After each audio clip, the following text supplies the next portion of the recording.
What's up, students of Saturday School? I hope you guys have your pens and pencils ready, and I also hope you have your coffee next to you. Let me talk to you about something real quick, something that's been really damn dope. The Element electrolytes, obviously we talk about how great they are in terms of keeping you hydrated, keeping you feeling like you have energy. Well, actually giving you energy because it helps you get electrolytes. But the really dope thing I've been liking to do in the morning is putting electrolytes in my coffee. Element has an awesome flavor, chocolate.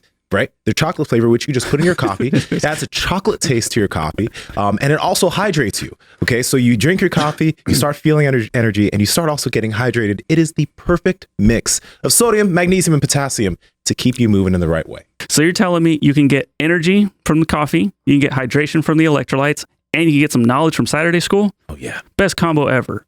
Seriously, you guys need to head over to drinklmnt.com/power project. Check out the value bundle. We can't stress this enough. You guys can get yourself the chocolate flavor that we're talking about, as well as 3 other flavors of your choice. And you're only going to pay for 3 of those because they'll send you a 4th one for free. And on top of that, you get free shipping. So again, drinklmnt.com/power project. 3, 2, 1, here we go.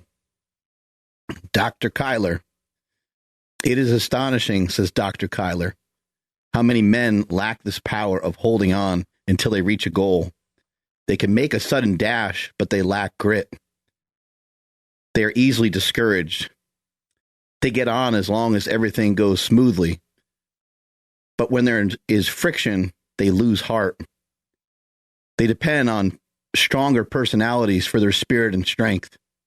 They lack independence or originality. They only dare to do what others have done. They do not step boldly from the crowd and act fearlessly. That was something I read from the last Saturday School. It was part of an iron will. And when I read that, Andrew told me, he said, that one hit me right in the face. He said, yo, why are you calling me out, dog? Yeah, next time just at me, bro. Mm-hmm. Yeah, I said that it felt like a sniper hit me right in the chest. That's the best way I can put it. I almost caved in when I heard that. I think a lot of people can relate. We tend to get so excited. I myself am very guilty. A lot of people have seen the products that I've put out. A lot of people have seen the progress that I've made over the years, but people haven't really seen, or maybe they don't know, that I've tried certain diets and fallen flat on my face. I've made certain products or tried to make certain products, and as I was going through the process, they just didn't turn out to be much. I've had a bunch of issues. I've talked before how I really badly wanted to bench press 600 pounds, and that was something that I really wanted to. That was something I tried to hold on to, and then I tore my pec a bunch of times. I lost my spirit and my strength. I ran into friction and I lost heart.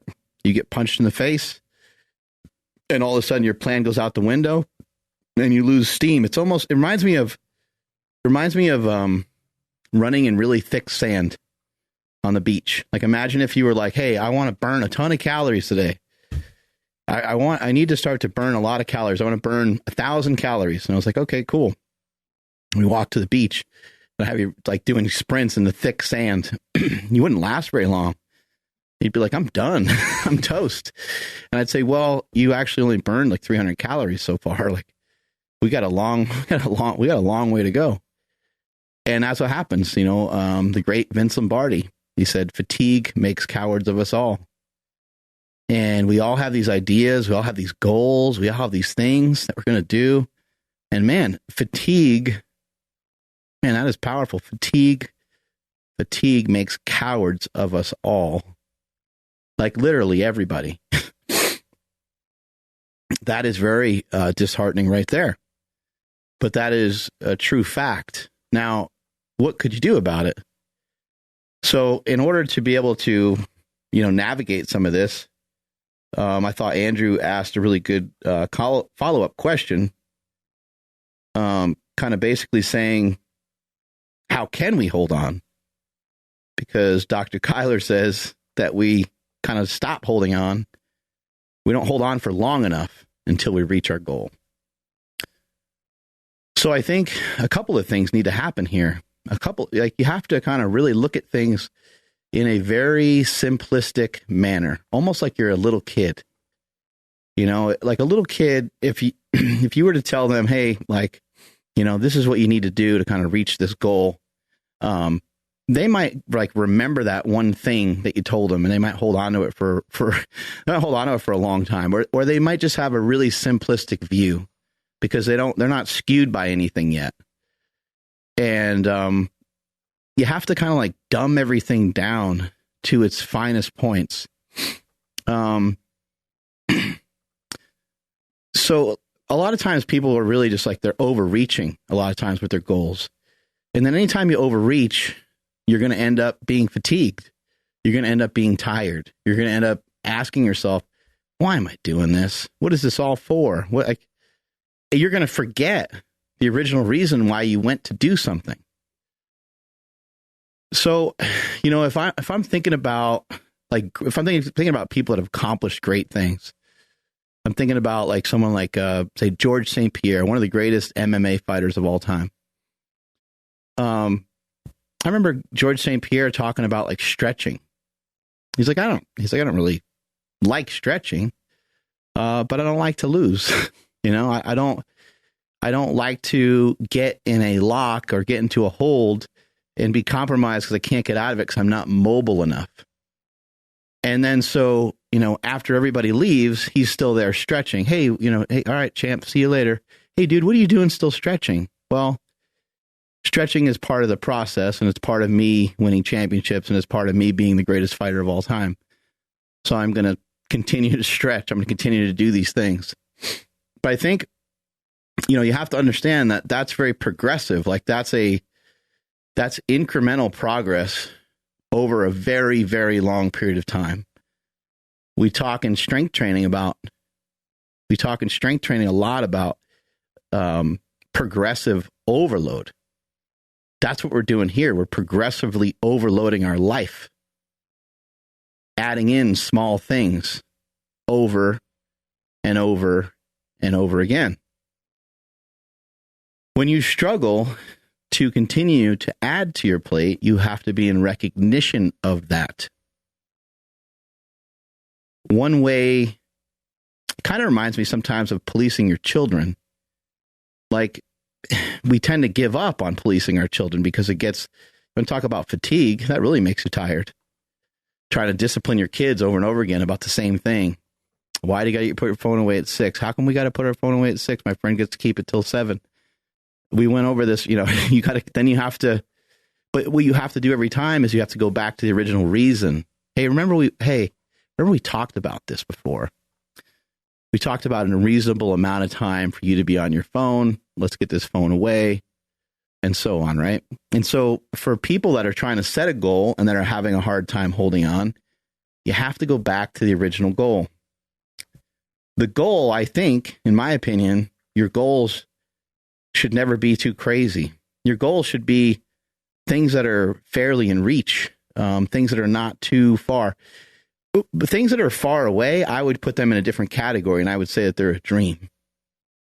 These are things that you're kind of dreaming of, and you can't turn your dreams into a reality until you have enough things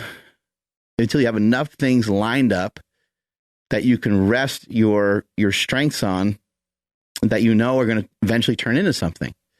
Your dreams are going to be the manifestation of a lot of goals being met over a really long period of time.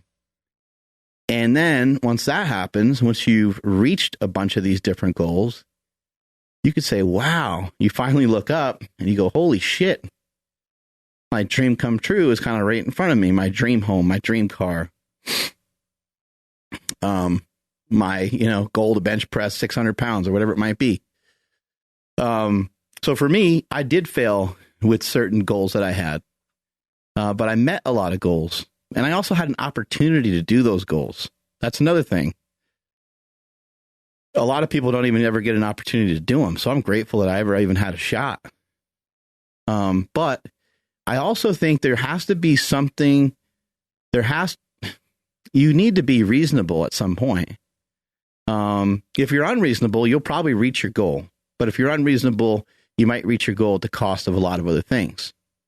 And for me, I didn't want to, the goal at a certain point, I wasn't interested enough in it anymore to continue to hold on.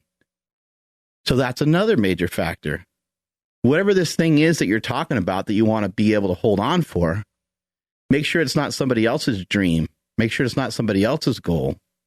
Going to college or whatever bullshit you do for your family or for to make other people happy.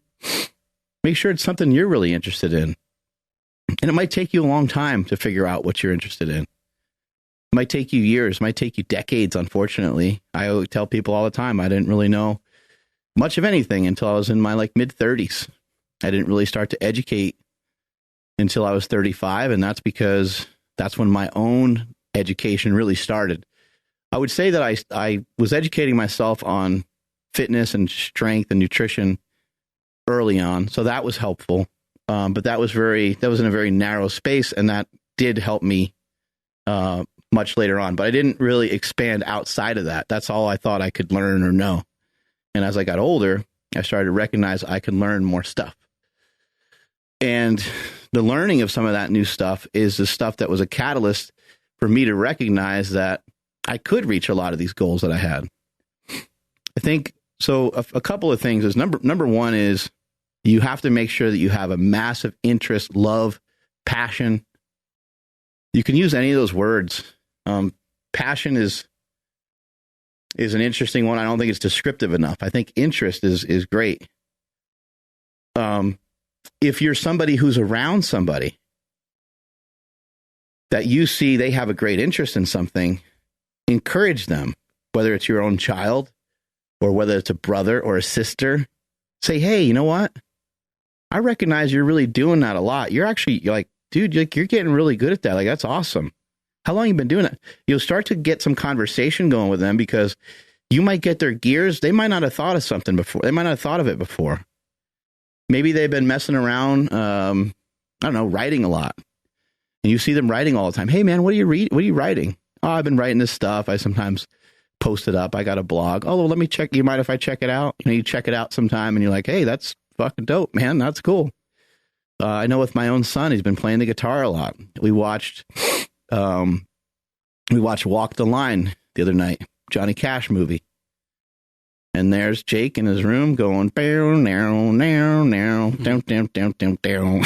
And I'm like, fuck, dude, like, that's awesome. And so my wife and I have been encouraging him about stuff like that. We also have encouraged him to enroll in a different school. It looks like he's going to go that route. I'm super proud of him, super excited.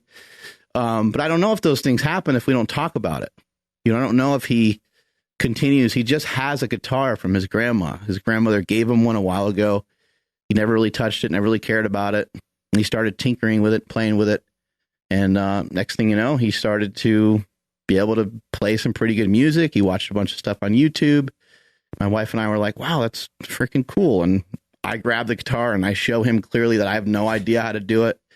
And then he grabs it and he kicks ass, and then Quinn will do the same thing and Andy will do the same thing. And it's just, it's an encouragement.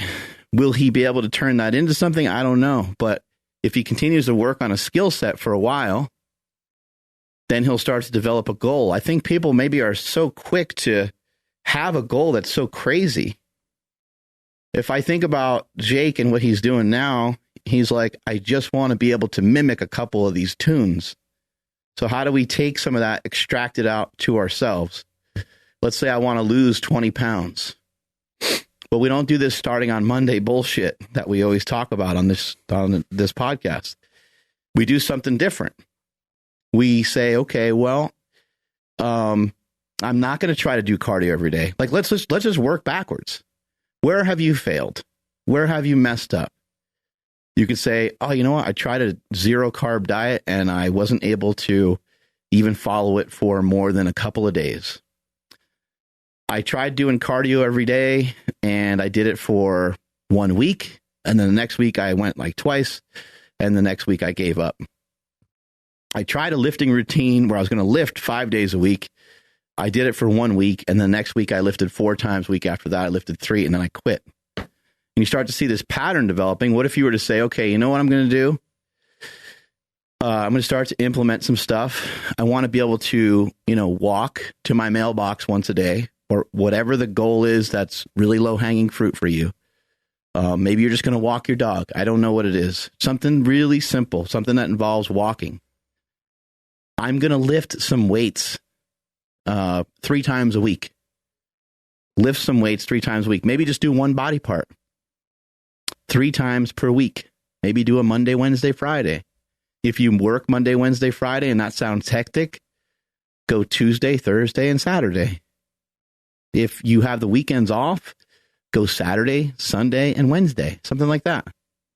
You got to suck it up one time during the week where you might have to wake up early, hit the gym before you roll out to work. On the weekend, while everybody else is sleeping, wake up before the family gets up and be fired up, get your ass out the door, get your training in. That's your motivation. Your motivation and your cue is to get back before everybody else really kicks off their day. It doesn't have to be before they really wake up, but that can be motivational for you. That could be inspirational for you. And that could be something that cues you to be able to hold on to some of these goals. But the main thing is to make sure the goal is something that's of massive interest to you. And then to make sure the goal is not too lofty. You don't want to sacrifice short-term goals just because your long-term goals are so crazy. Like, don't go giving up on the short-term stuff. You'll never get there. It doesn't make any sense. It's completely irrational. It's not irrational to start over, though. It's not irrational to say, hey, you know what? I need to back away from this because I got to admit, it's a little too difficult. I wanted to lose 100 pounds.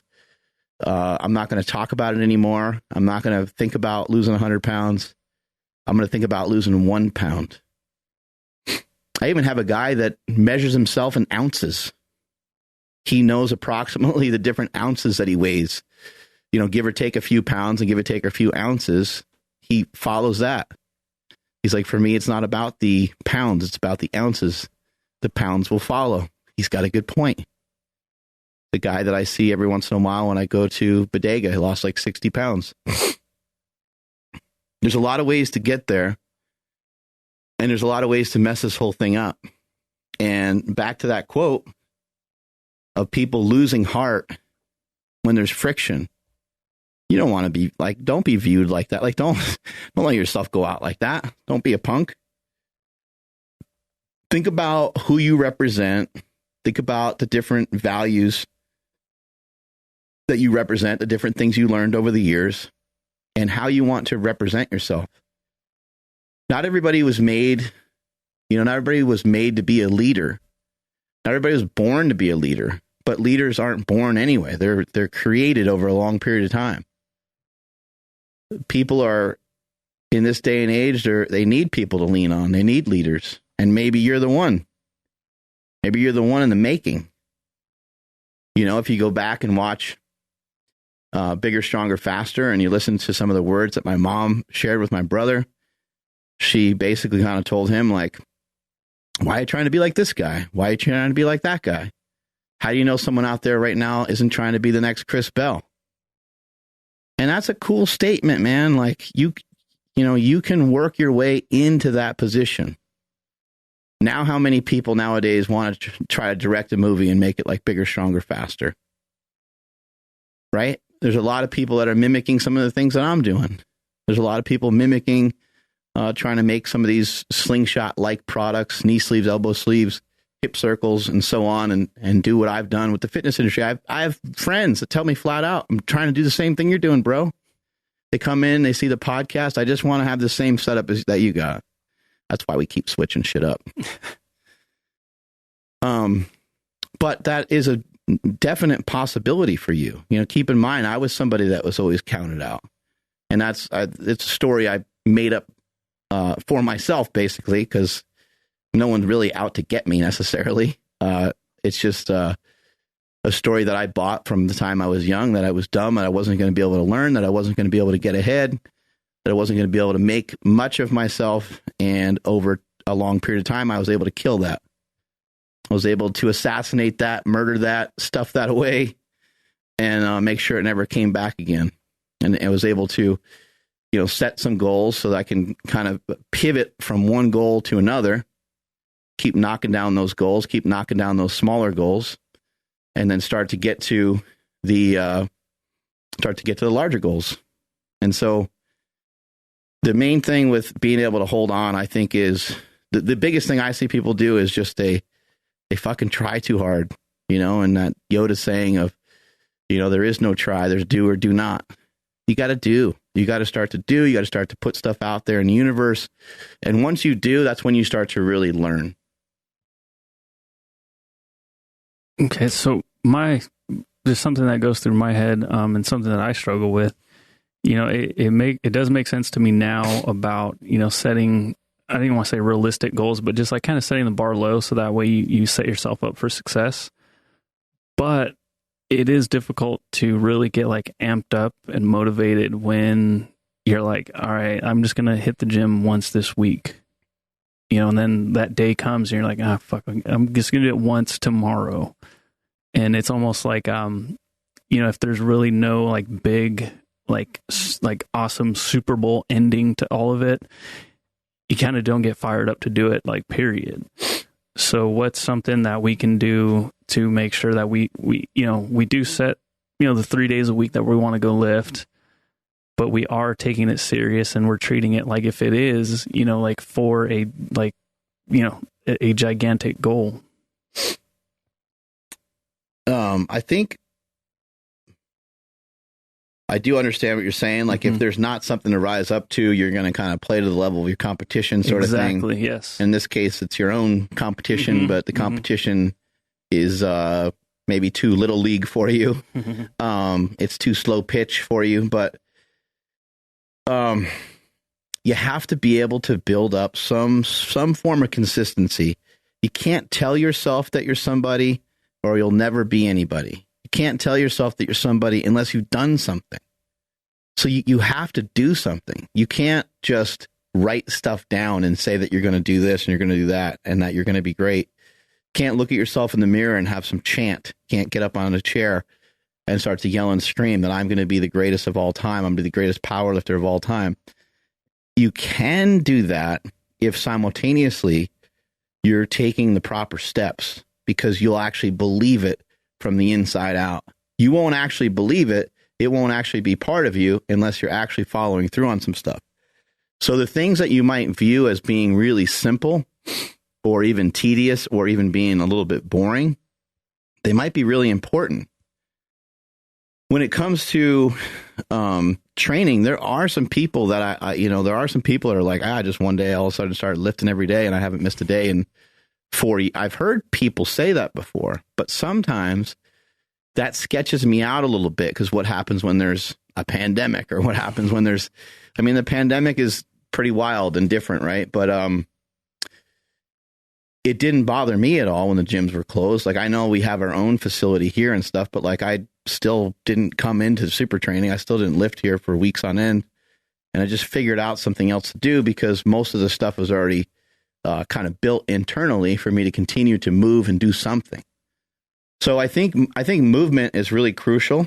And maybe some of the things that I mentioned today maybe are a little low or not that much for people. But if you haven't lifted before and you're all of a sudden going to start lifting, then you have to have a realistic goal of setting that up. Because what happens is you're going to need to rely on motivation. And leaning and relying on motivation is not great. The number one way to stay motivated is to eliminate it as a factor. That's my opinion. I'm of that belief. There's a whole YouTube video on me from I forget which one of the guys set it up, but like there's a whole like 30-minute video of me talking about it. Motivation is fleeting, and you do need it every day, and it can be really awesome. When you listen to Les Brown, or when you listen to David Goggins, listen to Gary Vee and get all hyped up, that sometimes hits you well. And when it does hit you well and you do feel like do something, go do it. You know, when you feel burned and fired up and you feel like you got time to go do something, you should fucking do it, because it's going to disappear. That happens to me quite a bit. A lot of times it's like, you know, somebody rips the carpet out from underneath you. Like, you're like, oh, I feel good. I feel like going to the gym. And there's been times where I'm like, I'm scheduled to go later. I'll go in a little bit later. And I come in later and I'm just like, oh, dude, wow, I blew it. I missed a wonderful opportunity to come in here and really get fired up. So motivation and being amped up and being fired up and trying to figure out a way to do it every day. The way to do it every day is to not do it. You're not trying to do everything in one day all the time. You know, we all have a lot of obligations. There's all a lot of things to figure out, a lot of things to do as a human being each and every day. And if you can just figure out, how can I do one or two things a day? 2 things a day for your fitness and for your health is a lot. Like, number one, I swear to God that on a scale of 1 to 10, I'm going to eat it at least a 7. Normally you're like a 4, right? Put your hand up. I'm going to eat it a 7. How many days in a row can you do that? Like, I know it's not exciting. It's not as exciting as me saying, hey, you know what? Tomorrow, I want you to try to fast for 24 hours. Then you're like, oh shit. Okay. Your senses are kind of heightened. You're like, oh fuck, I don't know if I can even do that. But then you kind of tell me how your day went and whatever. And you're like, yeah, I was able to make it through. You might sometimes need a little challenge like that to spark you to get going in the right direction off the bat. But in the long run, from everything I've seen, I always think it's a mistake. I think a lot of these things are a mistake. I think when I've noticed that, even for myself, when I pour a ton of energy into a training session and I'm in there for like 2 hours and I'm super excited about everything that I'm doing, that the next day is really hard. When you exercise, you're trying to make your life better. You should leave the gym feeling better than you did when you walked in. You're trying to make your mind better. You're trying to make your muscles better. You're trying to make your soul better. You're trying to make your spirit better. You're trying to lift your spirits. You're trying to feel good. That's what it's for. And a lot of times we go into the gym and we make ourselves feel like shit. You ever actually work out and actually feel like shit? Like where you're like mopey? I don't know, like something weird happened in there. Like you lifted really well for a minute. You got a decent pump. Something went well. And then you just were in there for way too long. You tried a couple other exercises and it just went south.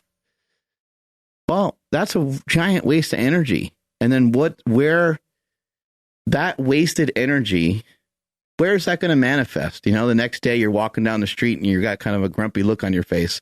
Well, we wear masks now sometimes, I guess. But, you know, other people are going to kind of see you, you know, in that mood. Maybe when you go home, you're not as pumped to see your family. And it just kind of bleeds off into everything else that we do.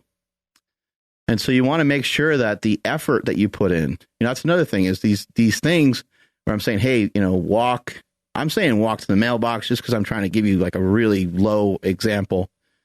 You can walk further, you know, you can walk for 10 minutes, or you can walk for 20 minutes. You can say, I'm going to do it once a day or twice a day. Make your own goal, whatever's reasonable for you to be able to do.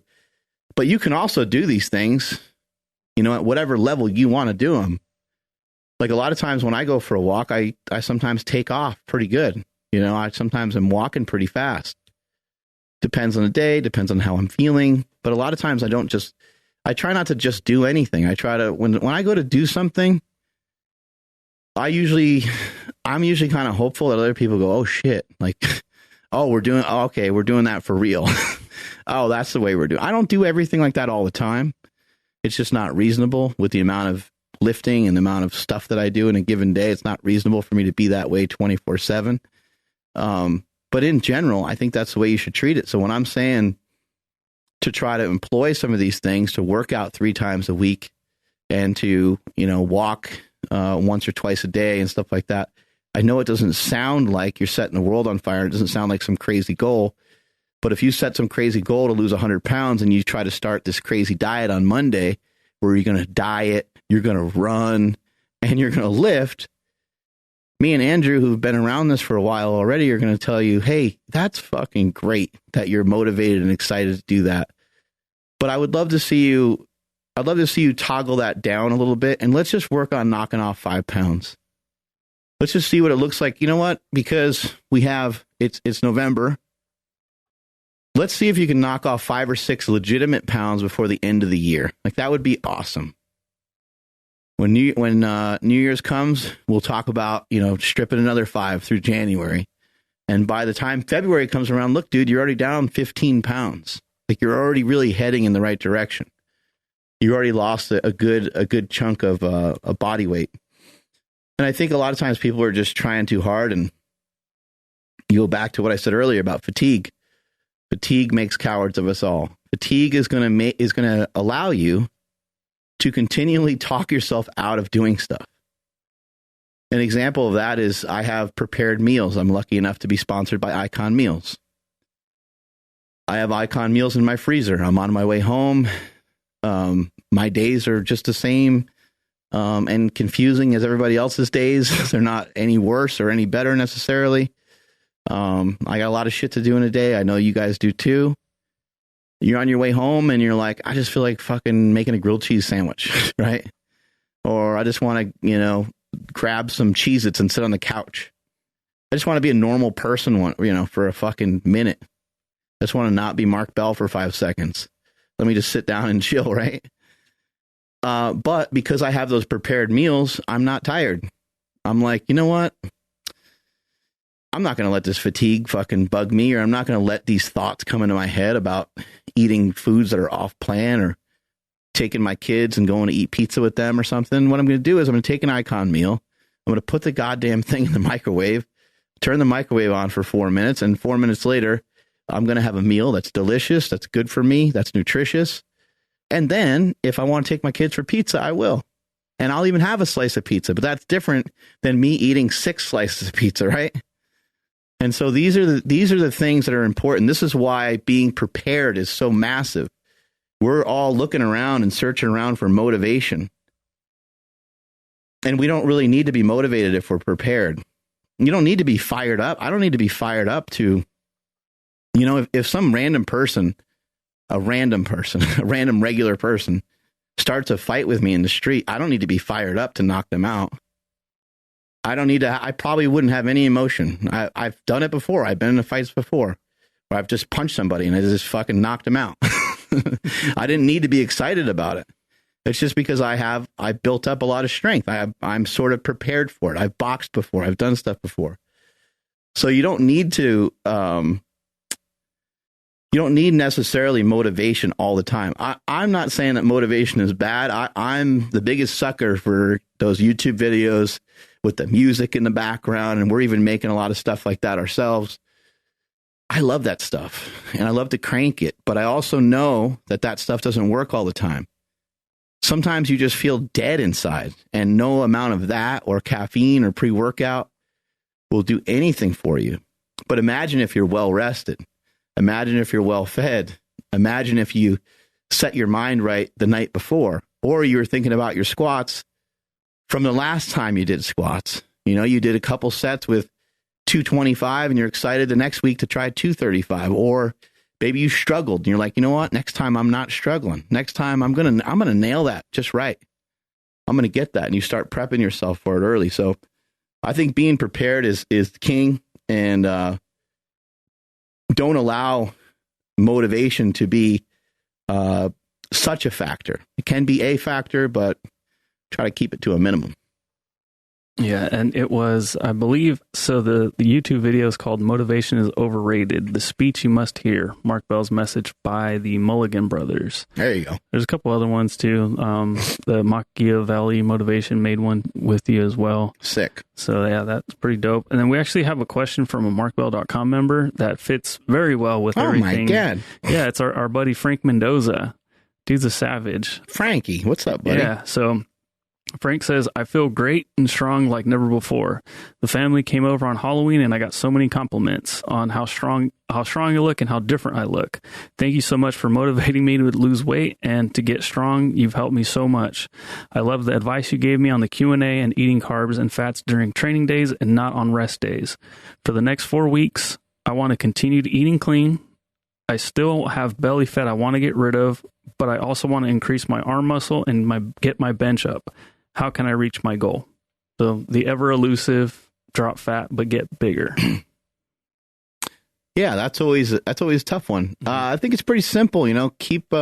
He said he was having not having carbs on off days and things like that. I think nutrient timing can be something that could be utilized. I think also, if you're trying to get lean, you have to not consume as much energy. So this is where things get tricky, because if you're trying to get big, you kind of need to consume more energy.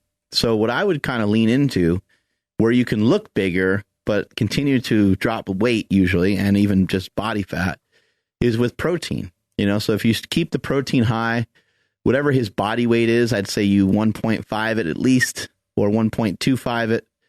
If you weigh 200 pounds, you'd want to go towards 300 grams of protein a day. It's not the most critical thing that you hit that every day, but it's just a goal to try to, get up into that range, at least 250 if you weigh 200, I'd say.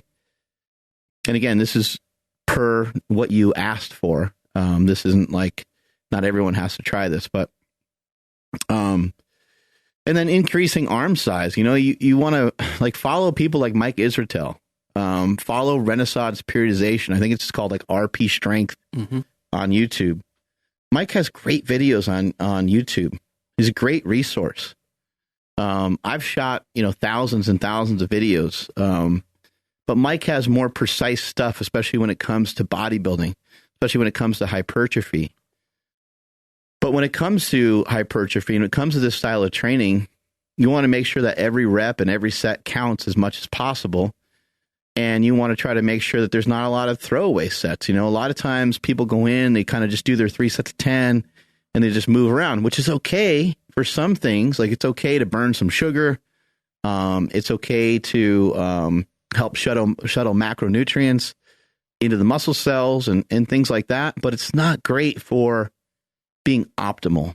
So if you want to, increase the size of your arms, I would say, try to train your arms 2 or 3 times a week. I think twice a week would probably be the easiest, because when you do back work, you're going to get arms in them quite a bit. And when you do chest work, you're going to train your arms quite a bit. So training your arms twice a week, they'll actually really be getting trained more than that. Should be more than enough. Have one day where you go heavy. Have one day where you go a little lighter. And most people don't do that with their arms. Most people don't kind of train arms with heavier weights. They're usually just doing, kind of higher rep sets and stuff like that. But I would say the main thing for most people that are trying to just have a physique transformation, that's something that looks like you got bigger and smaller at the same time, bigger and leaner at the same time. I would say you would want to look into nutrient timing. John Meadows has a great video on this as well. Carbohydrates pre-workout, carbohydrates intra-workout, and carbohydrates post-workout. That's a lot. It's a lot of different things to think about. Essential amino acids and or branch chain amino acids during your training session. I've been doing intra-workout shakes and post-workout shakes for 30 years, or for 20 years at least. I've been doing it for a really long time, and it's been something that's always been beneficial for me. For the last, I would say, maybe 6 months, I've been doing essential amino acids and carbohydrates during every workout. If you try to think about, there's just a lot of research around it. It's hard to say, because it's like, well, who's doing research? It's like, well, supplement companies kind of do that.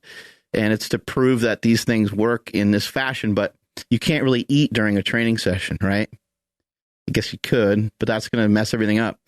The type of carbohydrates I'm consuming and the type of amino acids I'm consuming, they don't cost your stomach anything. They're like basically pre-digested, I guess you could say. You can almost look at it as if it's just kind of going right into your bloodstream, even though it's not exactly the way that it works. But I've been doing that for a long time, had great success with it. If you want to stay on the leaner side and you don't want the extra carbohydrates or something, I guess you could essentially just do the essential amino acids. I even think John Meadows has a product. I know Tony Huge has a product that's just essential amino acids. That's what I use. It's called Anabolic IV. It tastes good. I utilize it all the time. John Meadows has a product that has essential amino acids and carbohydrates combined together. I don't remember the name of his company, but I'm sure you can look that stuff up on Amazon. You'll find some of that stuff. These are just shortcuts. These are quicker ways to get there because your body already, wants to soak up the nutrients. Your body already is ready to soak up these carbohydrates. I know some people, like, even in their workouts, they'll eat like Skittles and stuff like that. Mm-hmm. But the main issue with stuff like that is I just think that starts to get into your digestive system a little bit and maybe cost you a little bit more. I know back in the day, Jay Cuyler would do a post-workout Coke. You'd have a Coke. Post-workout, I'd say, is a little different. You can do things a little differently, but anyway, that's most of my take on it. Look into it's called Peri Nutrition, P-R-I, Peri Nutrition. People don't pay attention to it. I've been doing this for years, and it's rare that I work out with anybody else that takes carbohydrates during their training session. Some of the people in here use some aminos when they train, but I've been doing it for a long time, and I think it's really helpful. And when I was natural, I think I noticed it even more. So give that a shot. Yeah, and I don't know how these things work, but it looks like, that's why. Okay, so Anabolic IV from Enhanced Athlete was like named the bodybuilding supplement of the year. Damn.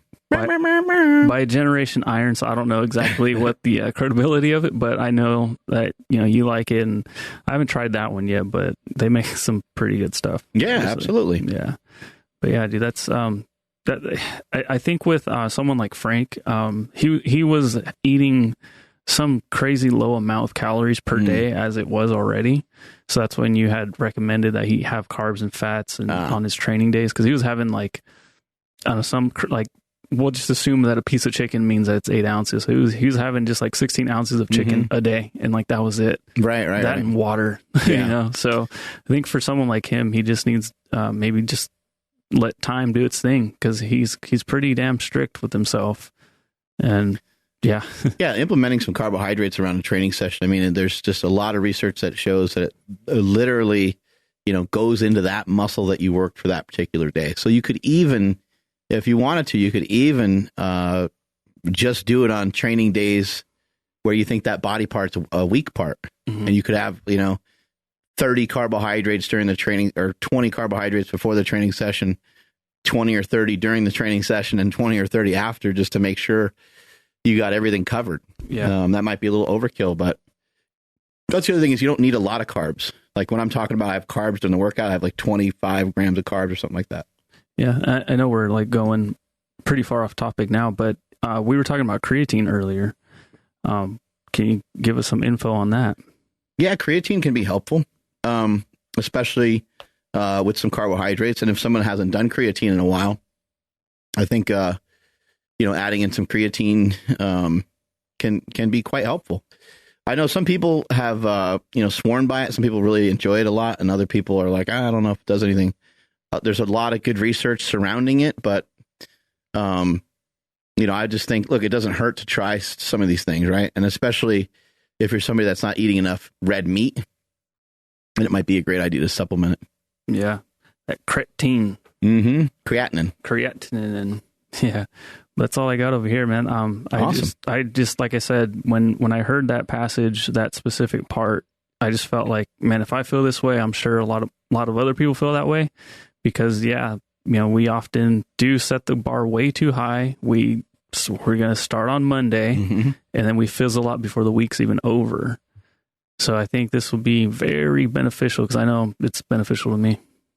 Yeah, you get super fired up. You think you're going to take over the world, and then the actual, like, the reality sets in, and you're like, ooh, this is like a really big, hill to climb. But if you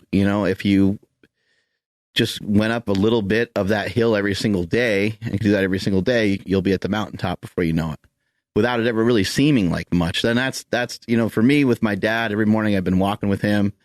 And today we walked a little further and he stopped and he's like, I'm going to head back. And I was like, no, I was like, Dad, we're close to the end because we've been walking the same pattern every day. And he was like, yeah, I'm just kind of out of breath. I'm like, well, no one said that you can't stop. I mean, you could stop. So let's stop, So he's like, okay. So we stopped a little bit and then we kept going, but just incremental progress. That's where he needs to start. That's where he's at. And I think he's lost like 5 pounds so far. So it's just these small victories, the small victories over and over and over again. And it's frustrating because you want the big victories, but you can't have a big victory until you have a couple small ones. Yeah. Well, way to go, Papa Bell. I know. That's what I said. Yeah, that's sick. Well, thank you everybody for checking out today's episode of Mark Bell Saturday School. If you found any of this beneficial, which I know you did, please share it with a friend, especially if somebody who, you probably know somebody that's definitely the person that we're talking about here, where, they get fired up and then they fizzle out. This could definitely help them out. So please send it their way. Please make sure you follow the podcast at Mark Bell's Power Project on Instagram, at MB Power Project on Twitter. And then, Mark, where the heck are you at these days? I'm at Mark Smiley Bell on a bunch of different platforms. Strength is never a weakness. Weakness never a strength. Catch y'all later.